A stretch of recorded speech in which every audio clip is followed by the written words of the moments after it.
Can you hear me? Yeah. Awesome. I can hear you. That's my bird.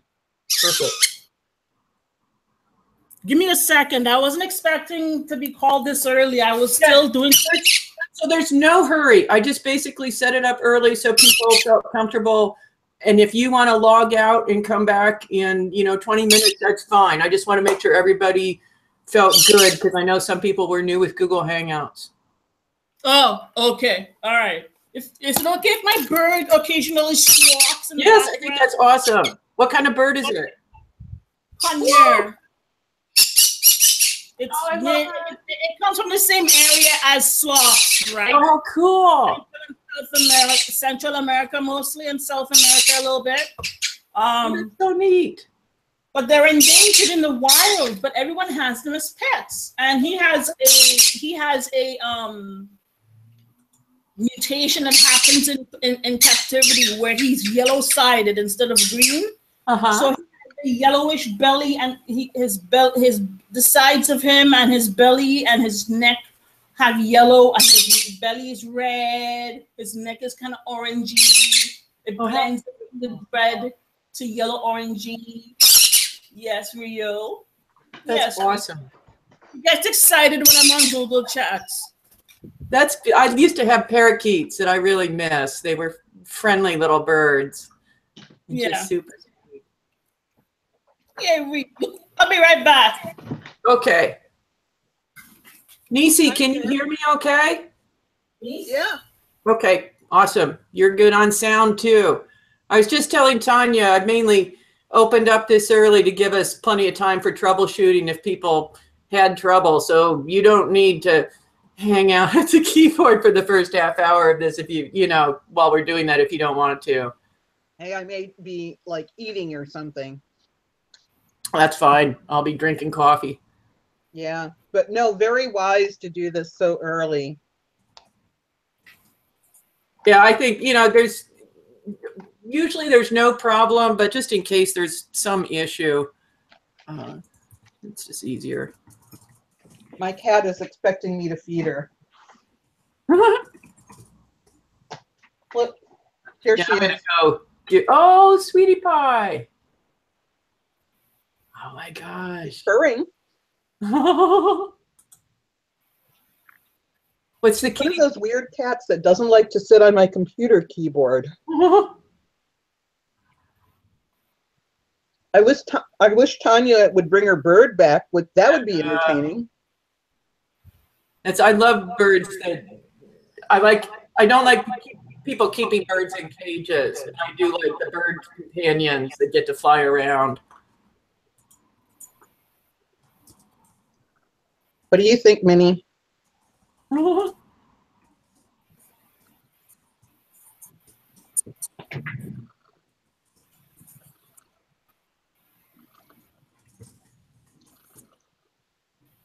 I can see a bird. I can't hear the bird, though. She might have muted. Maybe if I make cheeping noises. See his little there he goes. You'll hear him soon enough. Making kissing noises now. It's one of the fun things about teaching online is I get to see people's cats and children and significant others creeping along. That's an awesome background. Lots of books. No, yeah. Oh boy, what's that? All right, fine. I'm gonna grab my head here. How long's the podcast gonna go for? An hour? Say that again. How long's the podcast gonna go for? An hour? An hour, yeah. Okay. And we'll see how it goes. This is all a big experiment. So who else is joining us? Maurice Broaddus, Alaya Don Don Johnson, Stephen Barnes, and Tananarive Dew. Oh, both of them. Wow. So we've got a really nice star-studded cast in my. What are you eating, Nisi? Say it again. What are you eating, Nisi? Oh, I was eating some coleslaw. It's all gone now, though. I'm looking at Fireside's BlackSpecFic report and essays and stuff like that. Yeah, and the thing that I'm interested in talking about is kind of what can SFWA do or not do? You know, how can we take existing stuff and strengthen or modify it? You know, what new stuff should we be doing? I've gone through the report and I have a lot, you know, I have some ideas, but mainly I want to give you guys a chance. The thing that I want to get out of the discussion is to promote this discussion, right? To kind of bring it out to more people. And also I would like to glean, you know, some more direction out of this myself. But, you know, one of the things I'm trying to be very cognizant of is, you know, I don't want to be in this space where it's like, hey, this is a Black problem. I'm going to get together and you guys are going to fix it. You know, I want you guys to, you know, give me some feedback and tell me what I should be doing and just talk about it, I think. Can you hear me with this on? Mm-hmm. With my headphones? Okay. Yep. Because I wasn't sure, you know, new tech. Got to check it out, right? Yeah. No, I just started being good about Look like a rock star. Huh? Rock stars have that sort of thing now, where they put what's a little wire by their mouth. Oh yeah. The microphone's on a wire by their mouth. So you look like a rock star. I am a rock star, baby. You are. What's it? The joke is nowadays you see somebody walking down the street and you used to know they were crazy, and now it's quite possible they're just on their phone. Or they could be crazy and on their phone. Well, that's true too. In this world, that's probably more likely. Yeah, there were some. Guys realize there's somebody in the room who can be called crazy, right? Oh, at least one. Guys are being ableist. Oh, that's one of the hardest. I mean, that for me, that's one of the hardest ableist things, I think. More than anything else. I only invited into a few select people, and did I tell you that I have a serious mental illness, Kat? I don't think so. I mean, I think I told me that Facebook post. Yeah, I told Nisi I have a major mental illness. It puts me on disability in Canada. But Canada's good. I'm glad I'm here. I'm glad for the social safety net. I don't have to worry about my bills, but I have to worry about what happens after I pay my bills. Yeah. You know, having a bird does not really stretch my pocket. I buy a big bag every few months, and he eats. He eats half the time he eats with me. You know, that's how I introduce him to the food. Yeah. He likes carrots. He loves peppermint tea bags. You see? What? So, I mean, I was talking with, I think it was Greg Bear, just basically saying there are two categories of difference that it's still okay to make jokes about. And one of them is mental illness, and the other one is obesity. Obesity. Yeah, I was wondering if that was the one you were going to mention, because, Yeah. No, what? Are there others, you know? No, but I just getting more stylish to do it all for everything, right? So I had read Lee Martindale had been on SFWA board, and I just last year read she has a collection of essays. She's a obesity I don't know, like what the right term is. Obesity advocate sounds kind of weird, but it's one of the things that she has written a great deal about. I just turned in and got published today, and I do this monthly column for Seattle Review of Books, and the topic for this one was obesity in science fiction. Oh, awesome! So you're gonna interview Carmen Maria Machado then? What? Carmen Maria Machado. You don't know her? I love her work. She was nominated for a Nebula a couple of years back. No, I've read her work, but I don't see any connection between that and obesity. She considers herself fat-ish. Okay. See, I basically had 500 words I could write. So I wrote about Baron Harkonnen. Oh, I've got it up right now. That was my first introduction, right? Yeah. Who? Oh, this is awesome. Thank you. That last name, is that a living person? No, it's a fictional character in Dune. Oh, I don't think I've watched the movie. That's it. Years ago. And you do get in often fat evil women, right? What is it? The Sea Witch and the Little Mermaid in the Disney version is actually just a kind of horrible like. Rah. Oh, someone else was saying Jabba the Hutt. Oh, Jabba the Hutt's a really good example. Yep. Because they juxtapose him with kind of slim, beautifully shaped Leia, right? Yep. Teenage Leia. Yeah. So, I suppose I should do one about mental disabilities, emotional and psychological, and see how that. I have like one topic a month, and I get to write about 500 words. It's never enough. SFWA just put out a list of books about mental illness that Erica Satifka put together. Cool. A couple of them, like her book, Stay Crazy, and then Michelle Baker's Borderline. Hang on, there's another one. Someone just mentioned them. Let me see my notifications here.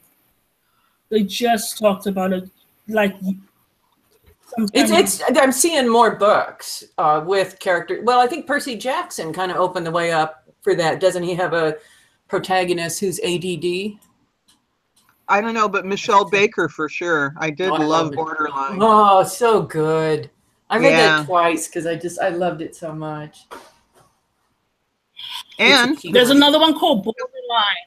I'm trying to find who the author is. Who is it? What is it? Someone mentioned it on Is it Borderline? It's called Michelle Baker. We were just talking about that. Borderline. That's another one like Stay Crazy.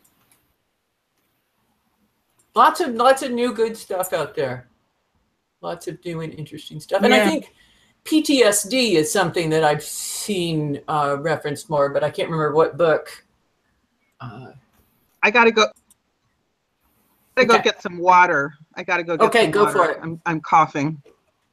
That's a good idea. I'll get some.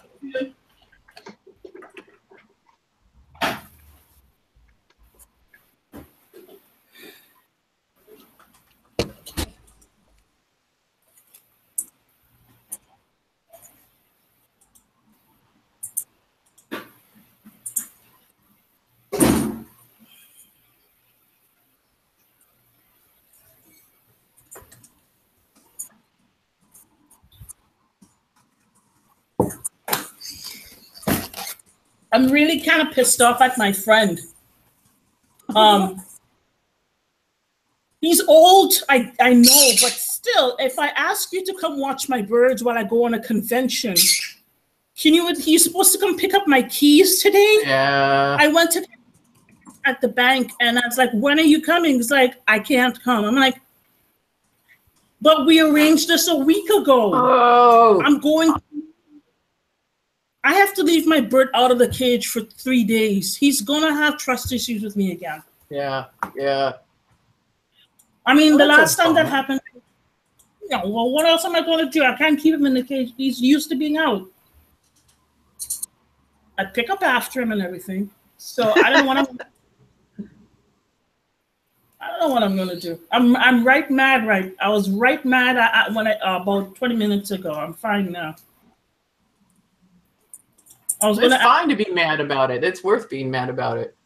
Yeah. Well, I mean, you know. This is the first. I mean, the people who run CanCon have been begging me to come for years, and I keep saying I can't afford it. I can't afford it, right? And it's the hotel stay that's the thing, not the actual price of the actual con. And they found a place for me to stay. Someone's driving me up. Someone's driving me back. So I'm going this year. Right, so I'm on 2 panels. I'm doing a reading, and then I'm on an Own Voices panel with Dominique Parisien. You know him; he just got the Starlight Wood, and it's the one Amal El Mutar's story was in the anthology. He edited that. He has a series of things. I think he has episodes of not epilepsy but similar. And he has this really rare thing where something in your sight distorts. I can't remember. He wrote about it on Uncanny Magazine for the disabled people.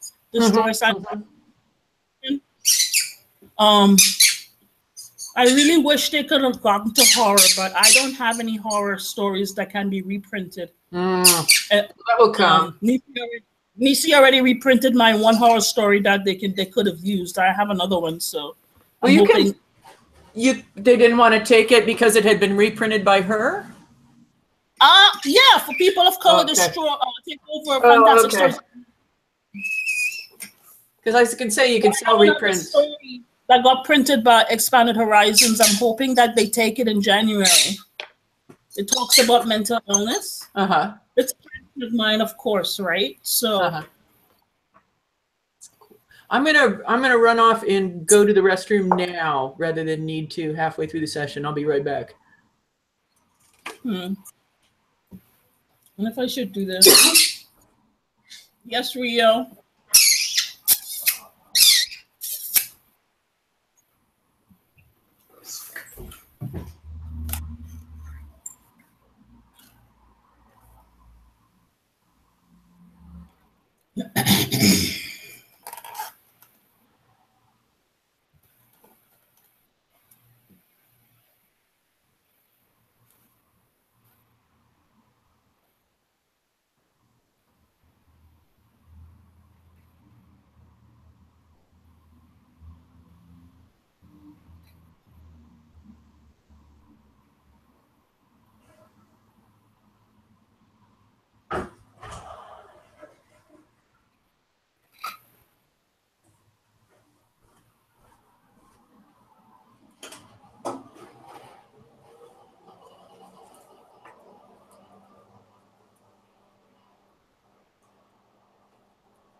At least he said it.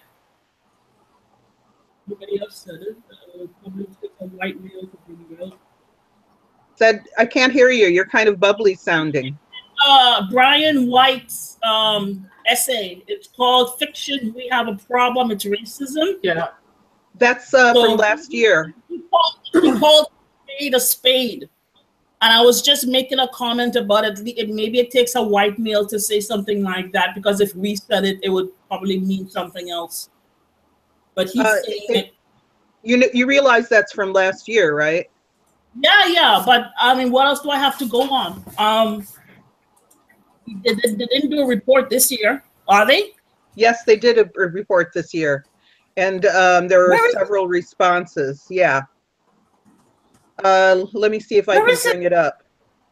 Yeah, I'm trying to find it. Message me on Facebook or message it here. No, I think they do all this stuff on Medium. But you can. Well, I did. You can just look on. Just use Google, I guess, is what I did. That's what I did, and I came up with this thing. Okay, so you tried. Let me try it again. Black short fiction.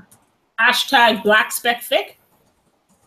They may have used a different hashtag this year, but try 2017. So black. And Fireside as a search term. Black fire. Yeah, I'm looking for it and also having trouble looking. Okay, well, I found the BlackSpecFic, the 2016 the one. FIA roundtable. And so if you could, I can email you that URL, and then you see the chat window? Huh? There's a chat window. You could put the URL in.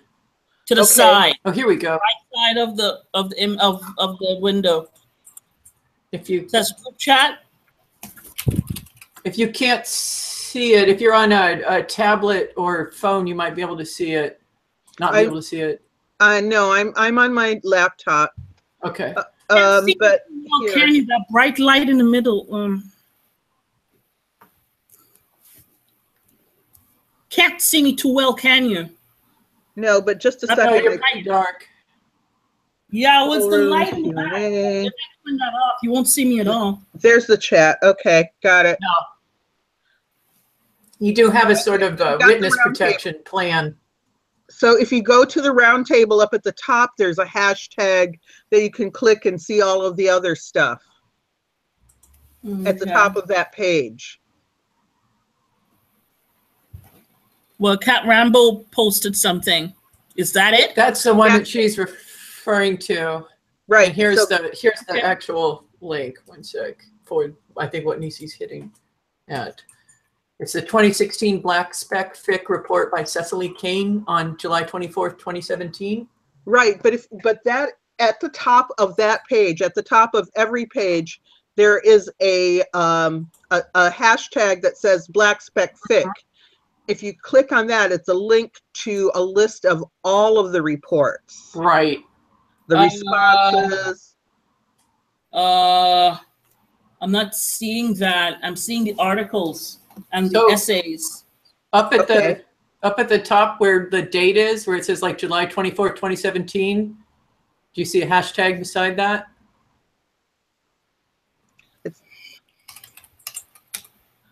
Above the title of the essay, there's a date, and then there's something that says hashtag BlackSpecFic. That's a link to all of the reports. And here's a URL that will give you those results. Just click on that, and that will bring up the list that Nisi's talking about.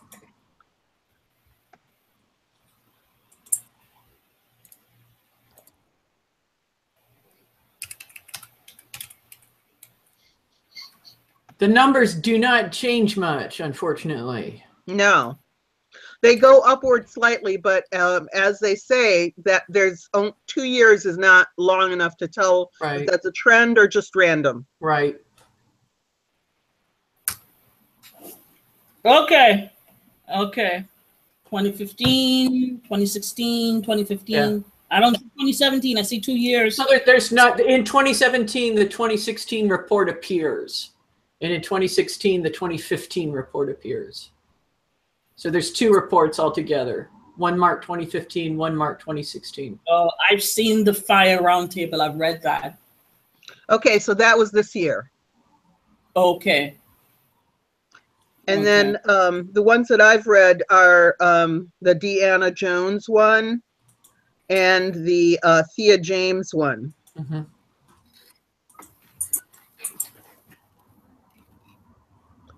And I was just in the midst of reading the one from Cheshire Burke.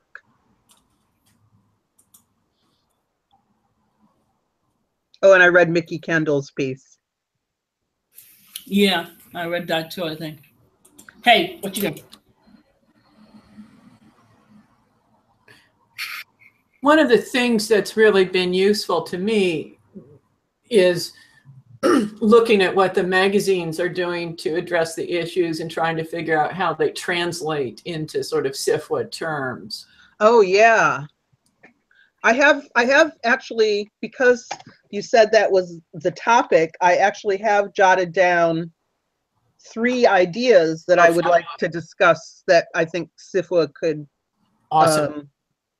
could throw itself into. That's perfect. As you know, leveraging the power of a larger organization. That's it. Oh, that's perfect. That's awesome. That's what we want to do, right? That's it, you know, and SFWA has its own bizarre limitations, unfortunately. I'm sure you found them out. Oh, God. On a daily basis.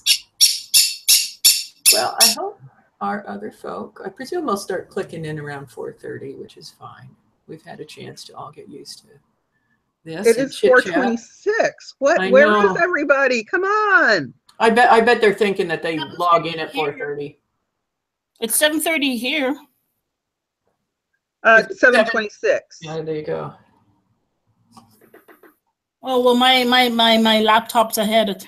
Yeah, that happens sometimes, or there's some sort of time shift going on.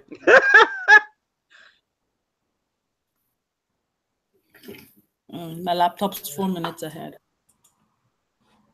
Hey, Stephen Barnes. Hi, Stephen. Hello. Can you hear us? Say something to us. Testing, 1, 2, 3, 4. Perfect. Awesome. Hey, handsome. Is that who said that? Nisi. Hello, Nisi. Hi, sweet. How you doing, sweetheart? I'm doing really well. Just got back from Florida, about to go to Alabama. Wow. I know. Just got back from UCLA, where we discussed the horror movie Get Out. Yay! At Tananarive, and guess who dropped in as our special guest? Jordan Peele. Yep. Oh, that's so awesome. Oh my Lord. It was absolutely awesome. The students went berserk. How could they not? Yeah, he was wonderful. He was really wonderful. He was smart and sharp and woke, and the thing that was most interesting about him, I've met a lot of people who are smart on the level that he is, but it's the first time I've been in the room with a world-class funny man. Somebody who could make you laugh at any moment he wanted to, and because it was the humor that made Get Out tolerable. Without the humor, it would have been too much. Yeah. So what I was dealing with right there was there was a quality of mind I've not encountered before, and that's always great. I get to see you in person next week. Yeah, that's right. Clarion. Yeah. Like 9 days from now. 9 days from now, that's right. I will be up. I think I'm staying at Vonda's place, and I'll be seeing lots of different people. Hey. Who have we here? Who's this pretty lady? Alaya. Alaya. Alaya. Hello, Alaya. Hi, Alaya is a fierce dancer. I did quite like dancing. Superb. Hi, Nisi. Hi. Oh, look, it's Mo. Hey, can you hear me okay? Yeah. Yes. You are good.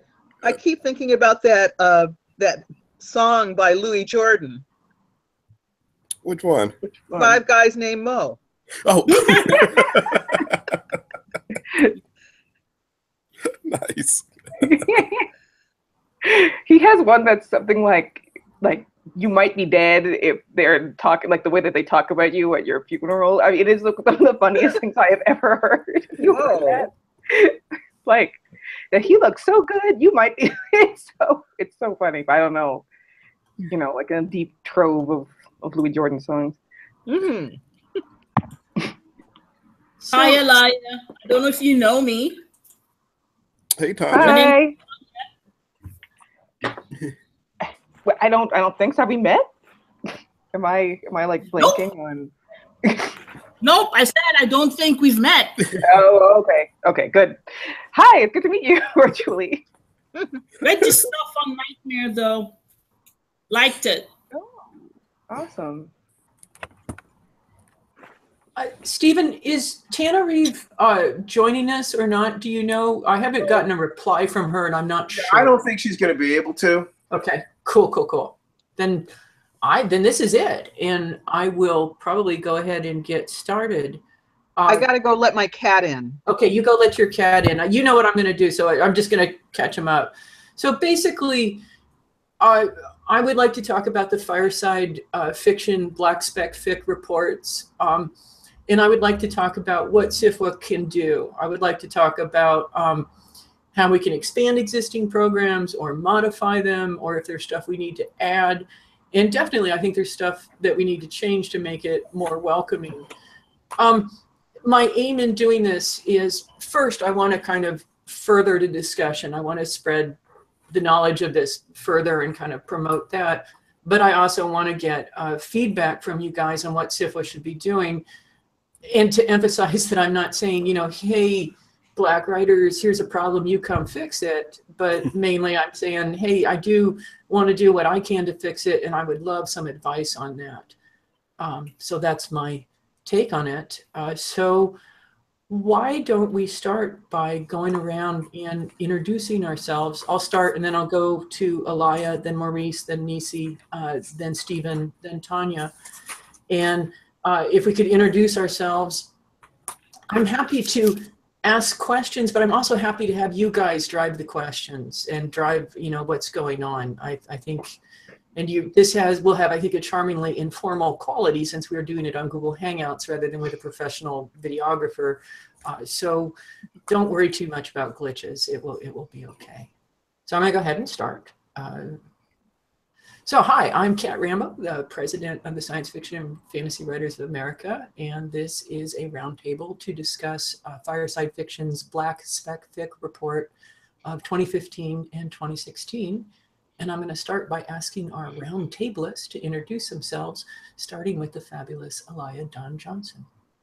Oh, of course. Well, hi, thanks, Kat, for convening us. I'm Alaya Don Johnson. I am a science fiction and fantasy writer. I published 6 novels for adults and young adults, all in the speculative vein, and I think more relevant to what we're talking about now, several short stories. I am in fact deeply unclear as to how many short stories I published, but it is in the realm of 20, I think, at this point.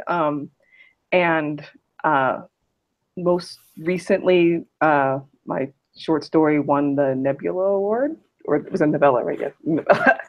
So it was kind of cool. Awesome. Congratulations.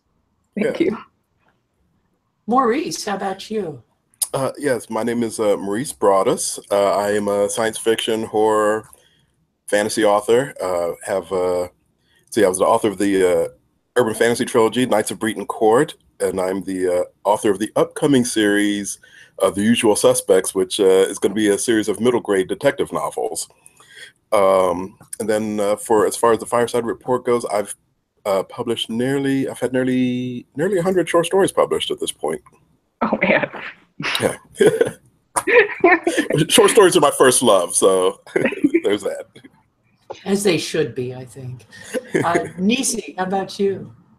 Okay, so yes, also another science fiction author, also editor, which is how I met Maurice, actually, was because he was editing something that I was contributing to. I've been described on Wikipedia as a prolific short story author, which is a word I never would have thought to apply to myself, because like you guys, I see these people say they write 5,000 words a day or something. I'm like, oh, 500's good. And I also was one of the people who contributed or responded to the first BlackSpecFic report, the 2015 version. And Maurice, you contributed to the 2016 reports, Yes. responses, right? Yeah. Yes, I did. Mm-hmm. Yeah. Awesome. Stephen, how about you? Hi, my name is Steve Barnes. I've been writing science fiction for about 30-something years and published 30-something novels, about 3 million words of fiction total, and worked in television and film and stuff like that. You know, as I'm not a terribly political or organizationally minded person, I think that most of the things that I'll have to say would be more philosophical about it. I mean, I think that, I don't know about SFWA per se, but the field is vastly different than it was when I came in. I mean, for the first few decades of my career, I had never been in a green room or at a convention with another Black male science fiction writer. And Chip Delaney had exited the field right about the same time I came in. So for about 20 years, nothing, nobody. So it's great to see the change. It's great to see everything that's happening in that particular sense. And I think that one of the things is, well, how far things have come, but another is, well, what would it look like if whatever barriers exist socially or whatever were down completely, and then just kind of trying to bridge the gap between where we are and what that would look like.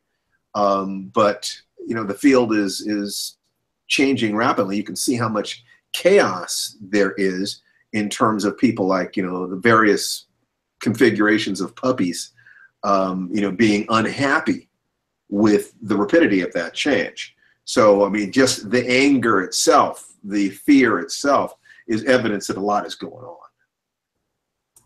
Awesome. Okay. Tonya, how about you? Hi, my name is Tonya Liburd. I'm I have mostly short fiction out right now. I'm working on a novel. The latest thing I have out is called A Question of Faith with Book Smugglers. It was published around July 11th of 2017, which is this year. And I'm really happy to be here. Awesome. So I thought probably a good place to start is just to go around and say, when the Fireside Fiction Report came out, I'm reasonably sure we all were aware of it, working in speculative fiction. Did it surprise you? Did it dismay you? Did it make you, like Stephen, contemplate how much things had changed? And I'm happy to kind of go down the line, or if anybody wants to just... I never even read the report. I never even read the report? Didn't know anything about it. Have you read it now? Do you want me to recap kind of what the most... Yeah, why don't you recap it very briefly? Okay. So, I mean, the most salient point was that Blacks are severely underrepresented in science fiction, and that in 2015, when they looked at 2,039 stories from 63 magazines and found of those, only 38 were written by Black writers. And that they felt that statistic obviously does not fit the American demographics. No, and it doesn't match the demographic of either, let's say, scientists, doctors, those people who clearly have the technical background, or people who are writing in general. But science fiction is a specialized blend of those things. And because we haven't seen ourselves depicted in the science fiction field for so long and in so many ways, I find it surprising that there are as many Black people as there are. I mean, I think that we're overrepresented considering how little represented we were in the fiction itself. In at least one major editor had the nerve to tell me Black people aren't interested in science fiction. Like, we're not interested in the future. We're not interested in our children. We're not interested in what technology is doing, where society is going. Nonsense. We were basically told that we're not part of it. And we've been storming those gates for quite some time. I'm very happy to see that. So anyway, my thought. Go ahead. I was not at all surprised either year. I haven't been so far. I mean, it just sort of the small numbers validate my experience. But as Steve points out, it's a change. Small numbers are better than no numbers at all. And I too have been confronted with that idea that Black people don't read or write science fiction. I think that there are a number of ways that that's false. It's just patently false, and yet people could get away with saying it. I would be on a bus and I would be talking about Star Trek or something, and the Black bus driver would pull out a Star Trek novel out of his pocket. So, obviously not true. What I was focusing on when I was talking about this with other people was that I had always been told that short stories in particular were the path to the promised land of writing novels and making a living writing novels of science fiction. So if you can't take that path, then how do you get to the promised land? Right. And that is anybody that sees that as the path and sees that path as obstructed is going to have a hard time reaching that promised land. Let's not talk about whether the promised land is all flowing with milk and honey anyway, but for many of us, it is not. And yet, if you're even trying to get close to it, you don't necessarily know that you can get there looking at the examples around you. Not surprised. Nope. Yeah, I wasn't surprised either. You know, I mean, I do agree. I feel like there's more now than there were when I was starting out, like in 2005-ish. But it's weird because, you know, like the sense that there are more now still means that the numbers are infinitesimally small, just like slightly large enough to make some, like, you know, not very emotionally well-developed people get really angry about it, you know? So I think that, you know, and it's weird. It's a weird situation to feel like on the one hand, we're like in some Renaissance golden age of like diverse spec fic, and on the other hand, there's like a tiny, tiny number of us that are doing this. I also think, however, that on some level, there's more of us doing it than the Fireside report would give you the idea of, because I think many of the people of my generation, per se, like who were started out in the 2000s, have started dedicating ourselves mostly to novel writing. And if we write short stories, they're probably going to come out in anthologies that wouldn't get included in that report. I mean, correct me if I'm wrong, but I don't think that report included book anthologies. So and that, of course, is its own weird thing, because it means that even if you think that speculative fiction and short story writing is like the path to becoming a major writer, which I agree with Nisi, that was sort of the idea that I kind of got grandfathered into. It was like the thing I read in these sort of more traditional posts of how to become a speculative fiction writer, but it right now it just isn't very true. You know, I mean, you write short stories these days because you love writing short stories, period. I don't think it has much to do with having like a traditional career path. So that might also be kind of like channeling people away, because if they do write short stories, they're thinking more about the book market, and so short stories for the book market. I think, you know, I love the speculative fiction scene and like some of these amazing magazines we have, but it seems to me that they've gotten even more niche in our field than they were when I started. I don't know if anyone else has felt that, but. Good point about the anthologies. Well, I know for me, I wasn't aware when the first Fireside report came out. All I knew, because I was in the middle of like I took about a year and a half off from writing. And then I noticed all of a sudden I started getting all these invitations in my inbox to submit to this magazine or to this anthology project. And I'm just like, whoa, people must really miss me, and let me get back to writing. Then as it turns out, the Fireside report had come out, and all of a sudden people remembered, hey, let's start inviting Black people to the party.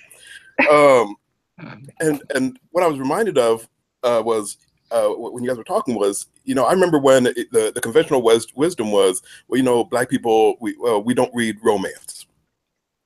And then Terry McMillan hit, and then all of a sudden it's like, oh wait, Black people read romance.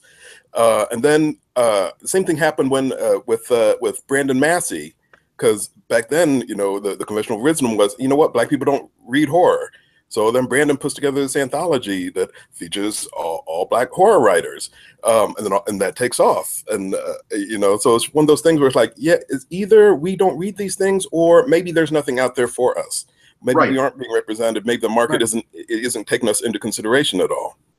I mean, when my first solo novel, Street Lethal, the lead character was described as being basically as Black as a Nigerian or something of this nature, and they put a white guy on the cover.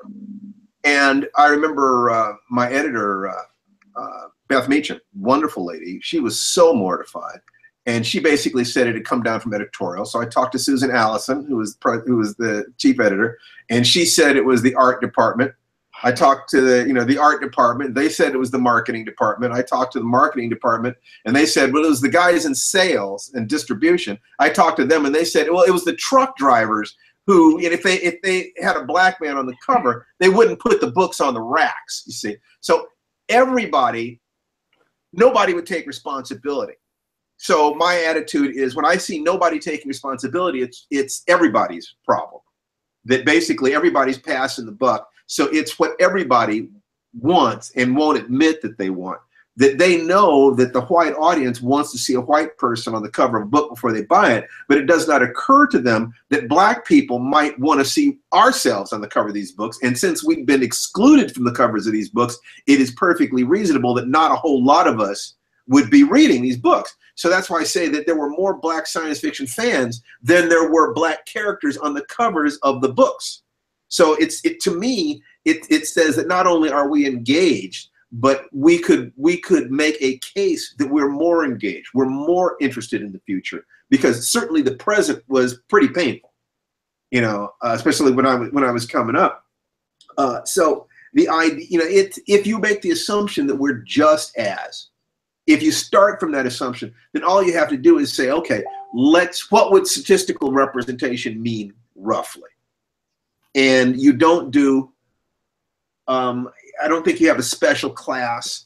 I don't think you have a special achievement award, anything like this. It's just you be aware that there are pressures, multi-generational pressures that are that it will be a symptom that we have healed some of these pressures when we see statistical representation in the Senate, in the boardroom, just like looking for more roles for women, in science fiction, that, editors, publishers, people behind the curtain, hiring, having diversity there, and in the people who are actually creating the material.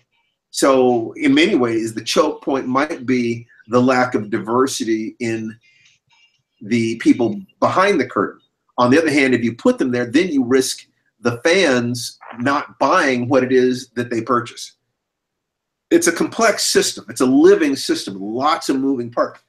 So I think that defining the problem is going to be the first step in figuring out whether or not there is an actual conscious solution, or is this just something to keep watching, and to maybe encourage some contests or something like that. I don't know what the answer is, but I do think that the first step is clearly defining what the problem is. Yeah, and that seems to be what Fireside is trying to do. Okay. So if they were talking about publications, did they take a look at the people who are making the choices? The editorial folks? Yeah. They did. And what did they see there? No representation. Or there you go. Yeah. That's it. And if you do it, you couldn't just hire a bunch of black editors. Let's get Ben Carson in there. Huh? Let's get Ben Carson in there. Yeah, right. I didn't realize what you were talking about. Oh God. I think that you have to realize that there will be resistance from the fans. Do not be deluded into thinking that the fans will simply shift automatically, that they're not making choices based upon their own preferences, because they're human beings. Human beings are tribal. We know that. So this is going to take time. And I think you can be conscious about the process of it, but there aren't going to be any miracles or fast solutions. You can put out a whole slate of books with black authors, but if the audience does not buy them, it will become a ghetto very quickly. So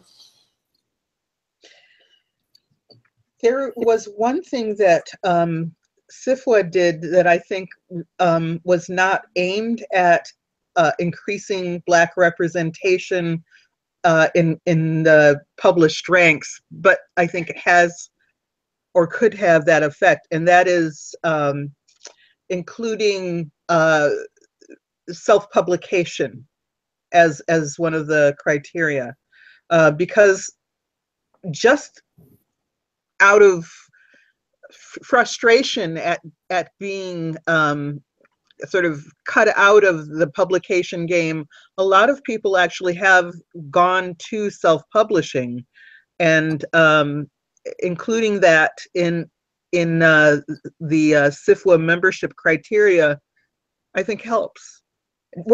Did you know that, Kat? I actually did, and I have a question about that, because that gets mentioned in the 2015 report that there is a thriving Black self-published fiction market. N.K. Jemisin mentions, and so how do those folks tackle the problem of discoverability? Because that seems a place that SFWA might be able to help. I just how is word of that spread? Because I wasn't even aware of it, which is probably my own obtuseness.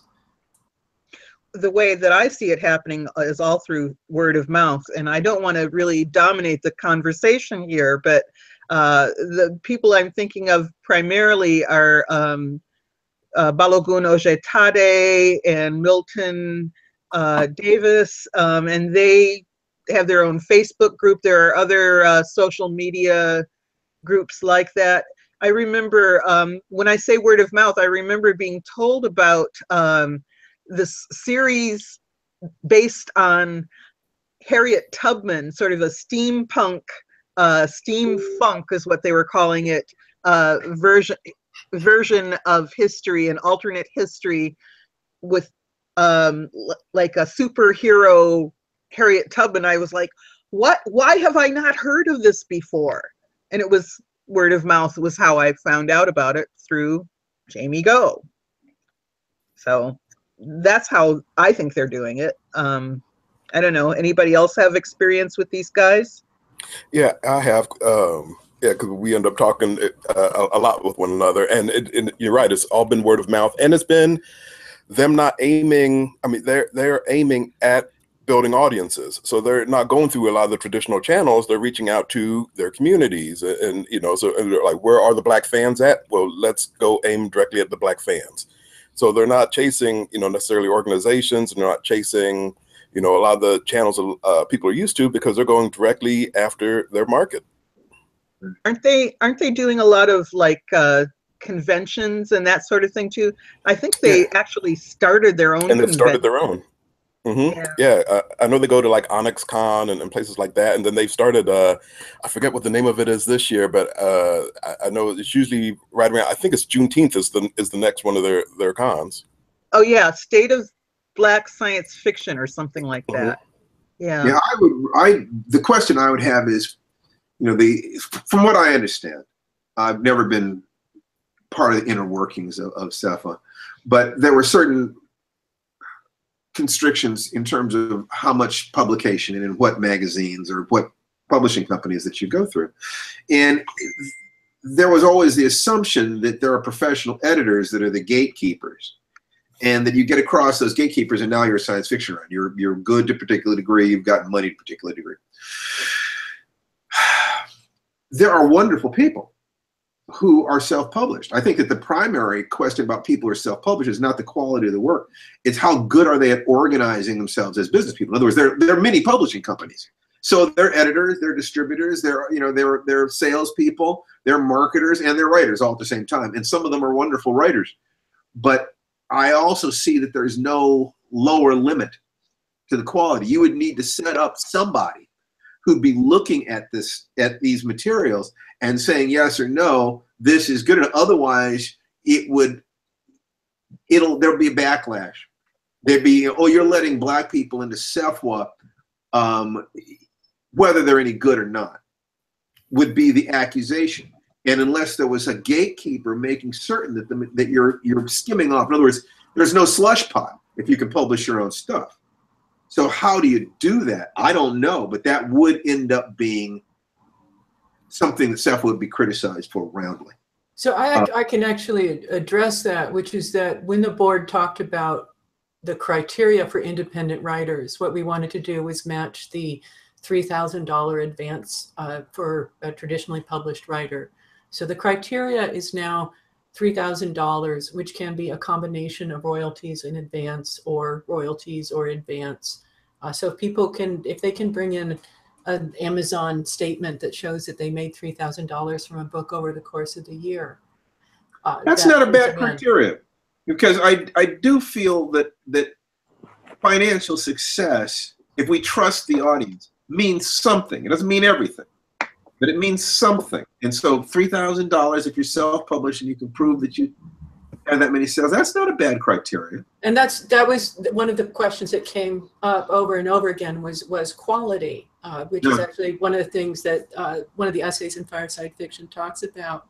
But I would kind of like to go back to Tonya and have her talk about kind of her perspective, because she's at the point where she is just breaking in. She has a few stories, and actually one of those stories is a SFWA qualifying market that came in under the new rules, book smugglers. Yeah.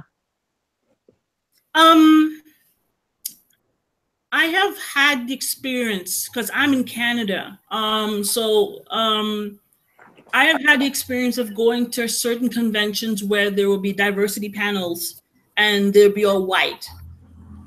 And I'd sit in the audience, just say, let me just see how this goes from a crash point of view.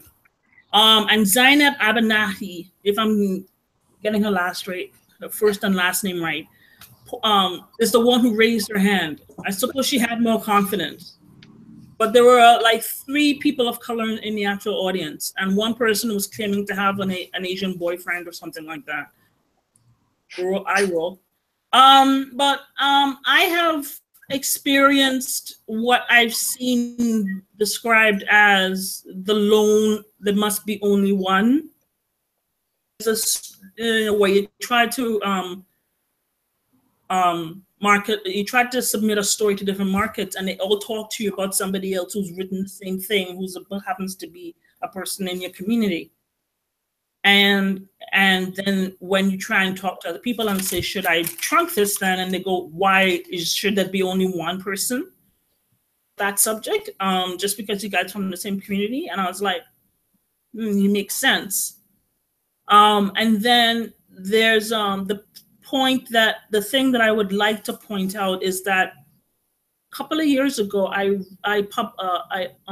Abyss and Apex, we published a story completely in dialect from the Caribbean. Completely, it's a fantasy story. And I have been fascinated because I'd seen the person publish another story completely in Patois in another magazine called Mogul Magazine. They publish Caribbean writers, but they don't necessarily focus on speculative fiction. It just happens to be part of the mix because I think the market's too small for them to be differentiating. And I haven't seen anyone else try that. One other person did it, and I looked at what they did, and they didn't know how to make distance so that people can understand that the same word day is this day, and to make it a little bit more accessible.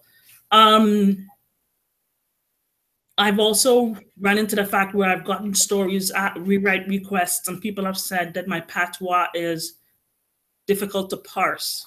And I've actually had to name drop Nisi using my work in her workshops as part of the idea, because what's happening is actually code switching. And then because they hear Nisi's name, they just back off.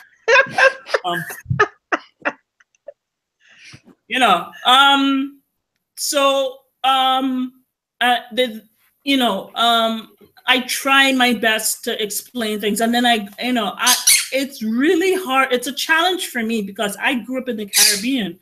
So my default, when I have uncles who are practicing lawyers and doctors and engineers for siblings, and everyone has a master's degree except me, a thing where, Black is the default. Black people succeed. So it's hard for me to understand how people feel isolated from a market where other people would say, I don't think they're very open to Black people. And I would go, but it's a market, and I would just submit to them. And afterwards, I'd have to learn the hard way because mentality still has the open-mindedness that I grew up with in the Caribbean. And it's a challenge to realize that that's my career, because I'm in North America and not every place is open. But when it's blatant and in my face, then I go, oh crap. but I have run into those challenges myself. I think because I'm bullheaded and it won't change what I write. I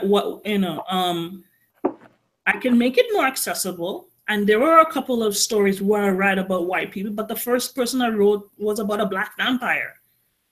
That, and that was like in '97 before Blade came out. And made it more accessible to the wider audience and stuff like that. But yeah, those are the challenges that I've faced. I've definitely run into some of the challenges that have been mentioned in the report.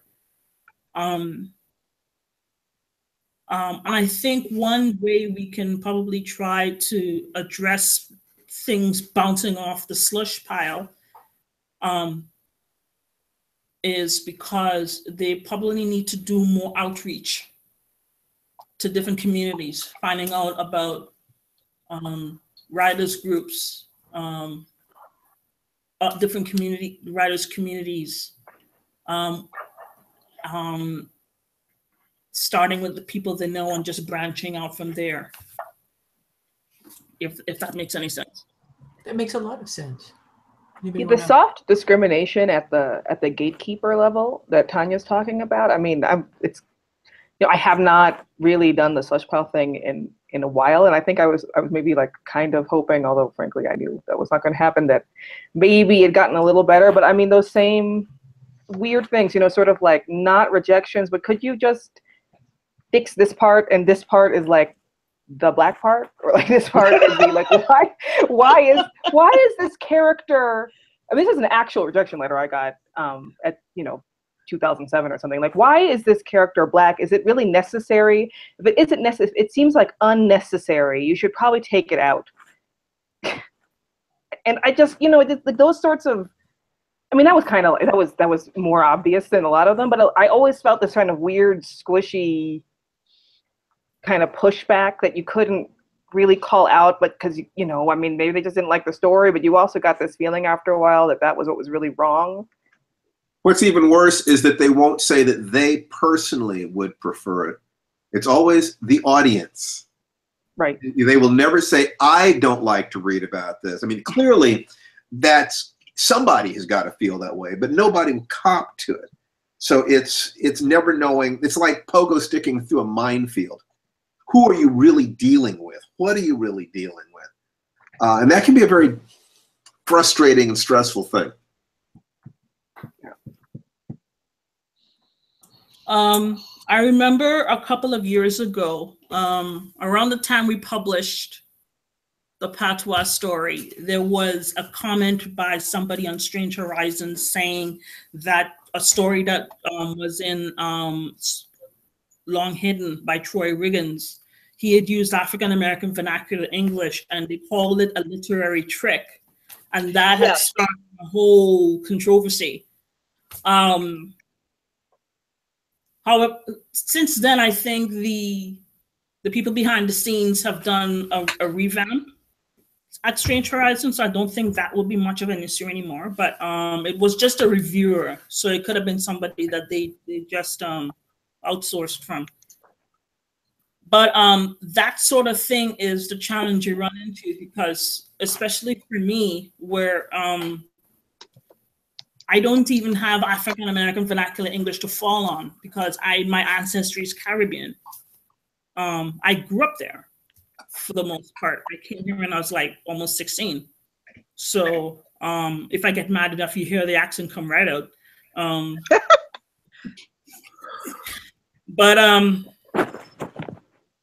Yeah. But when I get drunk, I sound Scottish, so it's not necessarily your background, Okay. You mentioned earlier that you had some ideas for things that you thought SFWA could be doing, which I really like. Stephen mentioned being aware of multi-generational pressures, which I think is a really good way to talk about it. So how does SFWA kind of try to be aware of and perhaps compensate for multi-generational pressures. Do you have a good answer to that? I don't know if it's a good answer. I mean, I can see people, you know, getting upset with me and saying that my idea is not good. But I have actually 1, 2, 3, 4, 5, 6 thoughts that I would like to submit. 6. Good for you. 6. Let's hear it. You okay. go, girl. So starting with the easiest, as several of the authors in this report mention, this is an industry in which it's not what you know, it's who you know. And part of how you get to know people in publishing, part of how I frankly got my first couple of professional short story sales was because I knew the editors. I had an in, and you can often do that by going to conventions, which there's a whole other thing going on with how you can have more Black people participating in conventions. But one of the ways that you can do it is by giving them the money to go. And Counterbust does that. So encouraging people to donate to Counterbust, encouraging them as an official arm of SFWA, giving them free advertising, putting up links, that would be one thing to do. So that's my first idea. My second idea would be, and people have said that this is probably not going to work, an award for inclusion in editorial staff. That is, if we are looking at gatekeepers, it would be probably a good idea to say, well, at least these gatekeepers are representative of inclusion and diversity that we're looking for in this field. So just, you know, a citation. It wouldn't have to be a monetary award. I like those, but I'm just talking about some attention. Another, so that's idea number 2. Another idea in terms of giving attention, a highlight to a successfully integrated and, or even not integrated, but exclusively Black staff or representative over a year in terms of Black authors, magazine or anthology. You know, I know that there are on the SFWA website, there are people who are occasionally highlighted as, you know, author of the day or week or month.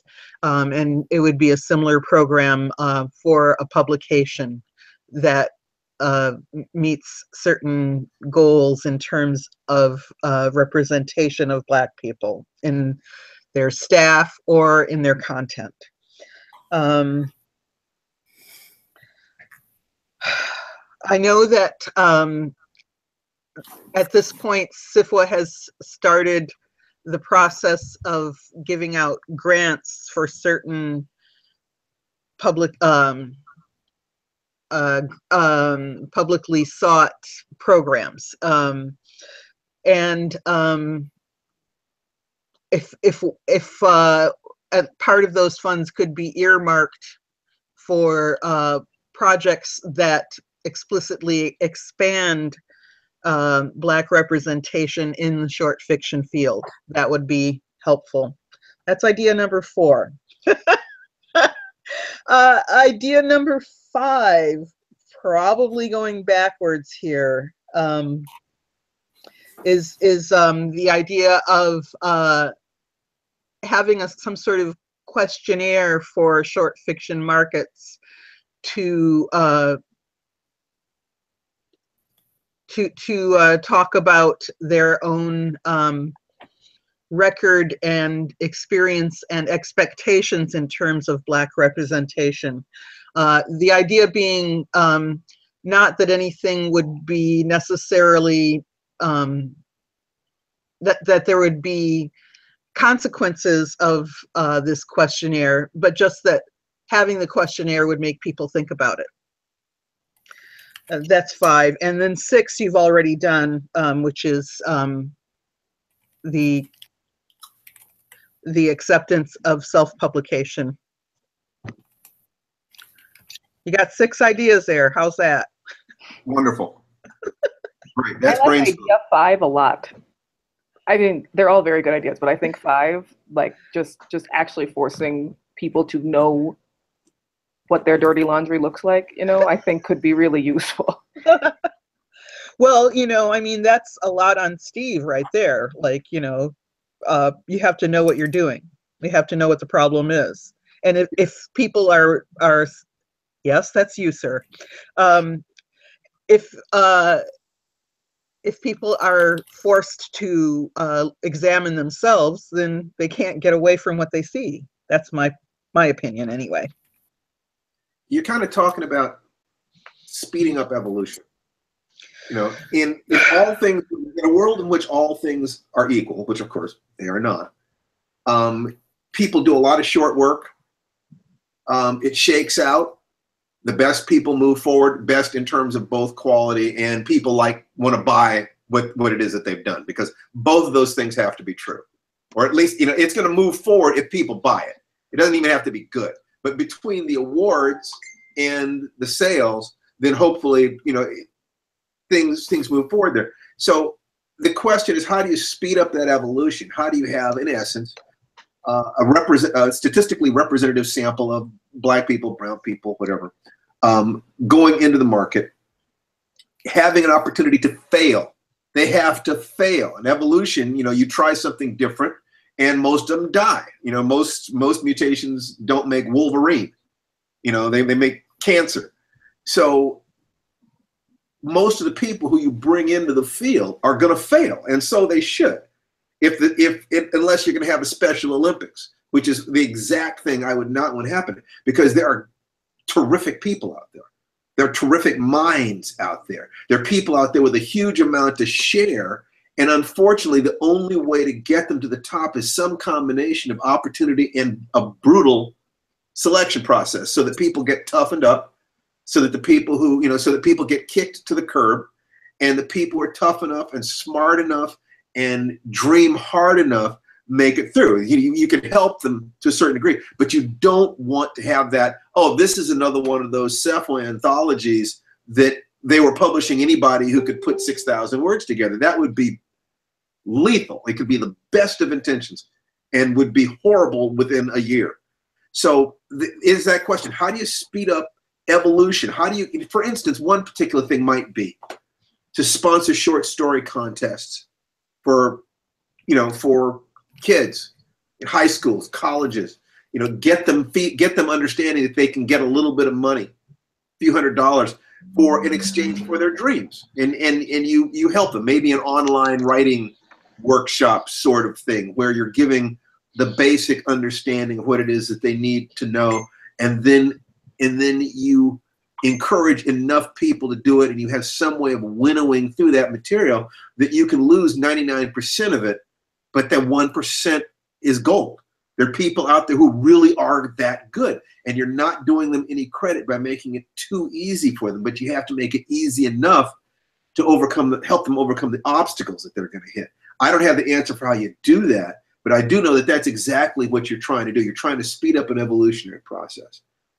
And there have to be ways to do that. Some combination of kindness and cruelty. Well, I want to back up a little bit to something Nisi said about it's not what you know, it's who you know, because it reminded me of the conversation I had with Jason Sizemore over at Apex Magazine. He had asked me to guest edit a special issue of Apex And this was, again, not too long after the Fireside report came out. And I'm just like, well, you know, I'm not interested in some sort of marketing stunt. You know, that's just not, you know, I got other things I could be doing if that's going to be the case. But then he made the argument that it wasn't that, it was more of a recognition of the two of us, you know, kind of growing up together, you know, him from when he first started publishing, me from when I started writing, because he and this was like back in like 2006, he came and approached me to write for his magazine way back when. And then we've just sort of grown up together over the years, including, you know, doing like the Dark Faith anthology and other projects together. And so that's when I agreed, all right, well, yeah, let's go ahead and give this a try, you know, me doing the guest edit of the magazine. And then it turned out that, you know, the guest edit issue was a huge success. And so he came back and said, hey, why don't you be the reprint editor for Apex magazine? And again, one part of his argument was, you know what, you have a different Rolodex than I do. You just do. And I think part of that came from a different conversation we'd had, because I'd gotten into an argument with an editor on Facebook because he was not. I don't even have to phrase it, but he was basically defending the fact that he had an all-white male anthology, and I'd called him out on it, and basically I just said that, you know, in this day and age, that's just relational laziness at this point. You know, because that's great. That's a great line. Relational laziness. Yeah, because it's like, look, you're just reading the same people over and over again. You like, I get it. You like mashed potatoes, and you keep going after mashed potatoes, and your table of contents reflects exactly that. It reflects your taste. It's just I have a different Rolodex, and when I'm called to edit a project, I'm reaching out to people. I'm actively reaching out to people because I do know, because and part of what I said in the essay for Fireside, diversity doesn't just happen. You have to take positive steps to achieve it. You can't just sit there and hope diversity falls into your lap. So, you know, something at some point might be the Black editors, because if you can find Black editors who are terrific editors, I mean, are hardcore, no story, understand what it is that they're trying to do, but also have an innate interest in this, have a personal investment in this. It's probably the editors who are going to find the writers, go through the slush piles. So maybe it'll be training editors. That might be the min-max, the minimum effort for maximum bang for your buck. Because inevitably, diversity changes when the people behind in Hollywood, let's say, diversity changes when people behind the cameras are diverse. They will find the talent. They will nurture the talent. So it could be, that might be a bigger bang for the buck than trying to develop writers, is developing editors. Maybe. That's why I was saying, you know, awards or highlights for diverse staff, editing staff. Yeah. But that training takes it further. Sorry, Alaya, go ahead. Sorry.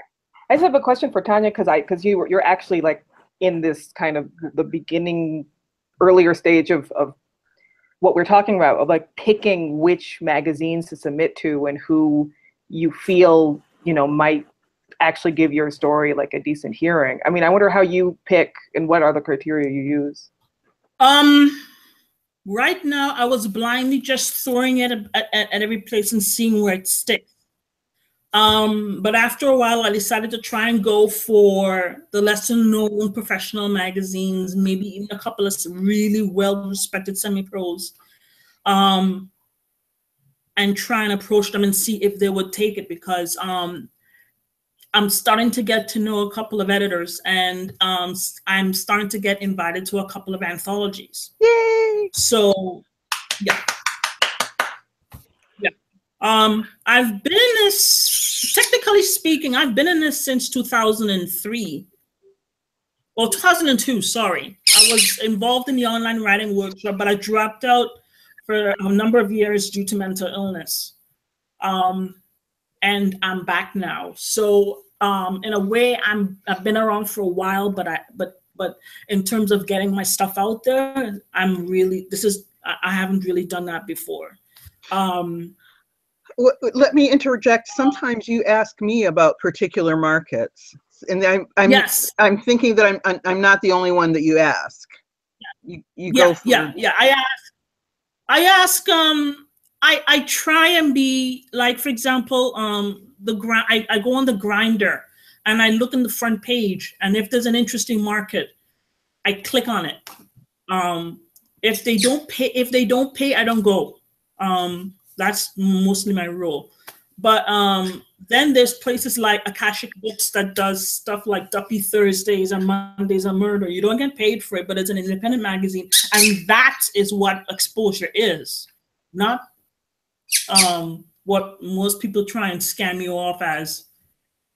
You're in exposure, you die from exposure. So that I used to do. That's the only time I did something and I didn't get paid for it, and I was really happy because it was something that I enjoyed, a piece that I enjoyed, and they accepted it right away. That was the first place I sent it. But the big ones, the main ones, I have had a hard time breaking through. Like my first professional sale was with Book Smugglers this year. My next professional sale is with See the Elephant, and I'm yet to make a third professional sale to qualify. So I don't know what kind of slush readers they have. And sometimes I doubt myself because I don't know if my story's good enough, or if there's some sort of mistake that's making people reject my stuff, or if there's some sort of unconscious bias because I tend to use patois in my work. I use non-Western things in my novels as well. I wanted to say something about that. Mm-hmm. So one of the things that I noticed in the FIA roundtable was that Justina was immediately saying that there was not really this barrier between editors understanding and Black authors' intentions. That, it's not that they don't have the ability to get what we're writing. Is that what you were talking about? Oh, look, it's T. Hey, everybody. Hello. Hi. Finally made it. Good to see everybody. Hi, Tananarive. Nice to see you. But I'm going to mute and then I'll shut up and let y'all talk so I catch up. Oh, so yeah, so I was just asking you, is that what you think? Do you think like your work is too Black for editors to understand? Me? Yes, you, Yeah. Tonya. No, to a certain degree. It just, because you send it to 8 people and 8 people say the same thing about it, and you send it to different markets, and you start to wonder. Most of the time I wonder if there's technically anything wrong with it. But after a while, I'm unapologetically non-Western in my writing. I write about mental illness. I write about abuse, sexual abuse. I write about physical abuse. I write about isolation. And these aren't really happy-go-lucky things. Maybe my point of view is not aligned to theirs. Hang on, my bird's eating something. Get away. Okay. Eating newspaper. No. So I think so. So it's just a matter of finding a market. And sometimes the thing is, certain markets that accept you, that will accept those things, sometimes they don't stick around. They're up for a year and they're gone. That's the other thing. Some markets are really volatile, and it's a matter of getting in there first and establishing a rapport with them. But I think it's also. Sorry, go ahead. Yeah, and I seem to have done that with Book Smugglers. They're really excellent to work with. But they do themes, and I like to just write what I write and just find a market for it rather than do themes, because that's just an extra layer of pressure I don't have, and I'm just starting out and exploring my own writing style and stuff like that. But yeah, I really do think, because I'm really unapologetically Black. I mean, I did the patois thing, and nobody's ever touched that. Nobody else is really doing anything like that. And you know, if there's somebody who knows Filipino dialect, like the English, like the English dialect or the Filipino dialect, and they run across this story and they're a slush reader. How many slush readers are, how diverse is the slush reading pool? There was a story I eventually sold, and someone told me that I told them of a market I'd sent it to, and they knew the editor of that market, and then they said, see, that's why I told that person to diversify their slush pool. This is a story that should have sold right away. And I was like, okay. I'm learning. But I feel like this is a good, you know, your experience, Tonya, is like, in all of ours, is a really good reason to try to focus on the behind the scenes, and especially I think the bigger magazines, because you mentioned it, like the smaller magazines are the ones that tend to be more open, but then they don't have a lot of support. They disappear in a year. You know, you might get in one, but then it's like an elastic thing that they publish, and so like no one pays any attention to it. You'll never get on awards lists. I mean, all of that stuff has repercussions, and I feel like, you know, for better or for worse, there are these major, you know, 7 magazines in our field that are not particularly diverse. You know, I think, you know, from my personal experience, I feel like, for example, Strange Horizons is like pretty open, but your experience with that pretty astonishing review shows that this, you know, this is relatively speaking, you know. So I think the slush readers are a start, but there's got to be something, like some kind of, I don't know, like workshop for how to expand your horizons and not,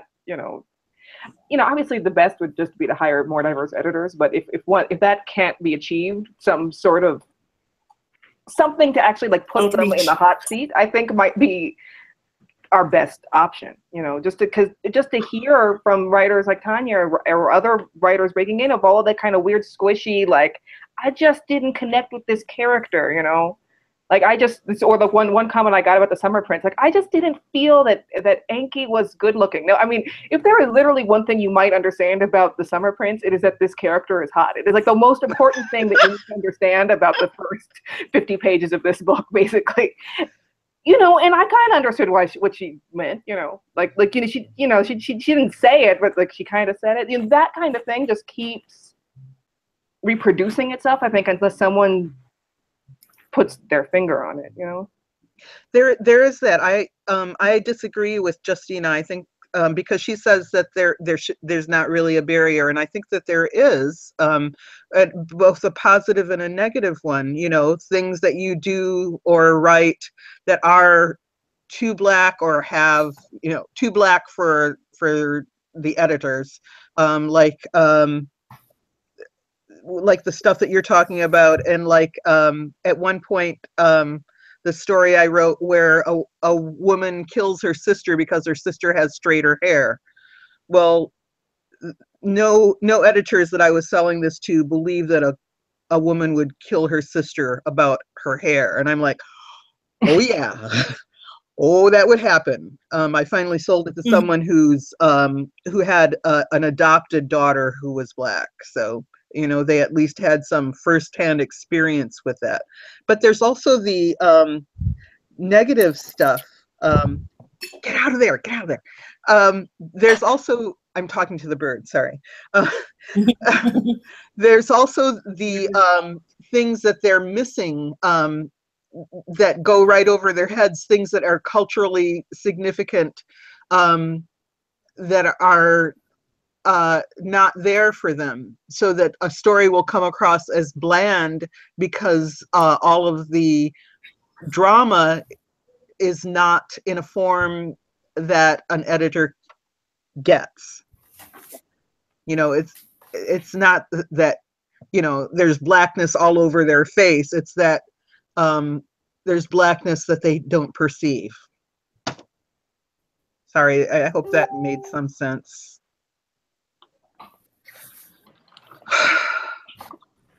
Yeah, good. So I'd written the story for Mothership Zeta, and it was that exact sort of experience where I knew full well I turned the blackometer up to like 11 when I wrote that story. And I turned it in kind of to see what the editor's response would be, because I was kind of testing this market. And she wrote me back. The story sold within like a day or two, which was its own record. I was like, whoa, what just happened?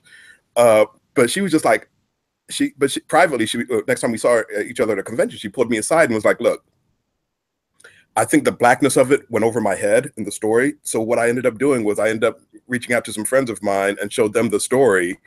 And they were like, man, if you don't buy this story, I don't know what's up with you. And so she was just like, oh, okay then. And so she turned around and that's why she bought it, was because, but is that whole phenomenon of, yes, some of it, yes, she said some of it eluded me, but I know good writing. And I just reached out and said, hey, what do you think of this story? So maybe SFWA could do something like offer some sort of consultant pool for people whose editorial staffs are lacking in this department.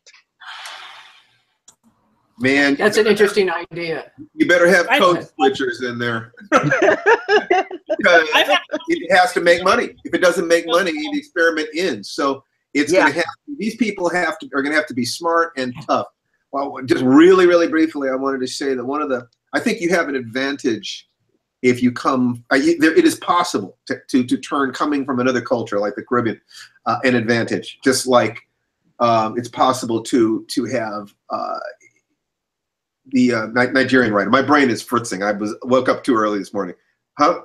Nettie. Nettie has an interesting advantage in that she's able to pull on Nigerian mythology. So now it is exotic, okay? And she is giving a different view of reality. And you combine that with a fantastic amount of talent and intelligence, and you got a recipe for success. Black Americans, so much of our lives have been defined by white people. In other words, if you don't have an African name, your family was defined by white people. And an awful lot of the pain in your life can easily be related to that. And asking white people to read stories in which black people are suffering because of things white people do is asking them to accept pain. And they are afraid of that pain. They're afraid of guilt. They're afraid of shame. They have negative feelings. You're talking about this sort of slow motion culture war, slow motion race war that is, so in other words, it's not just going to be a matter of what happens when you put good stuff out there.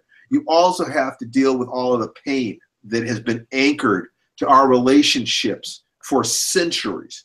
And I think that the right kind of fiction, done right, can be a fantastic healing experience, which is why I say the right editors, people who are looking for this, but also understand the problems, could do something wonderful. Yeah, I try and keep it positive myself. And when I was like dealing with the Belgian Congo, talk about pain, but I had to try and make it like as sweet and happy as I could. I started out with a girl riding her bicycle, I did my best. But there are, what you're talking about, both of you, right? Like there's these weird, not just white biases, right? But like American biases, like this notion of what a story is and what it should do, and like the role of like this whole kind of national allergy to a certain kind of pessimism in stories, at least, I feel like, we can, I don't know. Actually, what Tonya was saying also resonated with me in that way. Like I've been living in Mexico now for almost 4 years, and I had this weird conversation with some friends of mine where they're like, "Oh, what do you think about the future?" And I was saying, "Well, I really, honestly, I'm not feeling all that excited about it. I feel like there's a lot of stuff that's going on right now that's not filling me with optimism, but I don't know how to talk about this in a public forum, because I know that in the States, if I say it in this depressing way that I kind of feel, it isn't going to go over well. Like I won't be seen as like being serious enough, or there's a weird block just for that kind of stuff, just for certain kinds of dark themes, just for certain kinds of this sort of generational pain that Steve is talking about. So I think, I think that on some level, no one person is going to come into this world understanding all of this. So what we have to do is try to at least open it up so that people understand they need to educate themselves and try to get outside of their comfort zones. That like their comfort zones don't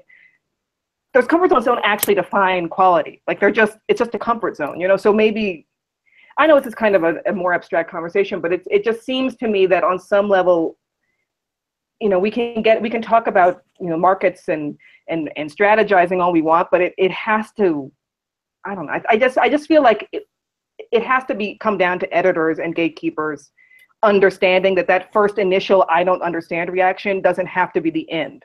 You know, if they're capable of recognizing good fiction, then they should be capable of recognizing when perhaps their first reaction needs to be put aside and they need to read with more open mind. Yeah. Nisi says something about that in her essay where and this was a thought that I thought was really interesting, that suppressions of thoughts requires nothing more difficult than misunderstanding. And I thought that was a pretty wise there, Nisi. Oh, did I say that? There's all sorts of smart stuff, Nisi. Okay. So we've been going for over an hour here now, so I am going to wrap us up. But boy, this has been useful and illuminating, and I hope good for you guys too. But I have a quick question. I came late, yes, so I missed a lot of the earlier conversation. But since we're looking at maybe ending the call soon, I wondered if there are specific action points, you know, 1 or 2 action points that we can initiate, you know, coming out of this meeting. You mentioned the slush readers. What was the last suggestion? There was also another good suggestion. A consultant editors pool. Consultant pool for editors. No, there. You missed it, T. I came up with like 6. Oh, you did those at the front of the meeting. Okay, or in the usually middle. They do it the other way. Okay, I see how you roll. Yeah. And I was trying to hang, you know, one of them off on your husband there, and he was shaking his head, not having any of it. Which one was that? Okay. Oh gosh, that was gosh, I can't even remember now. I was trying to push it off on you, but no. You did come up with the contest for kids. I've got that down. Yeah, I just I feel like Kids are a great entree. yeah, they are a great entree. You know, my thought, T, is editors. Finding the right editors who are hard-nosed, can develop writers, and really have their eye on the sales, have their eye on the bottom line, because if it makes money, other people will imitate it. If it makes money, you will naturally begin to pull people in. And there are Black writers out there who, if you could cultivate them properly, they have a story to tell. Look what happened with Jordan Peele. He took his fears and turned them into a horror film that would have been unendurable but for his sense of humor. And as a result, a $4.5 million movie has made over $180 million. You can do this. It can absolutely be done, but we have to find those people, you know, the people who have the ability to be nurtured to be both award-winning and commercial. You know, and I think that if you keep your eye on both those balls at the same time, find people who can develop that.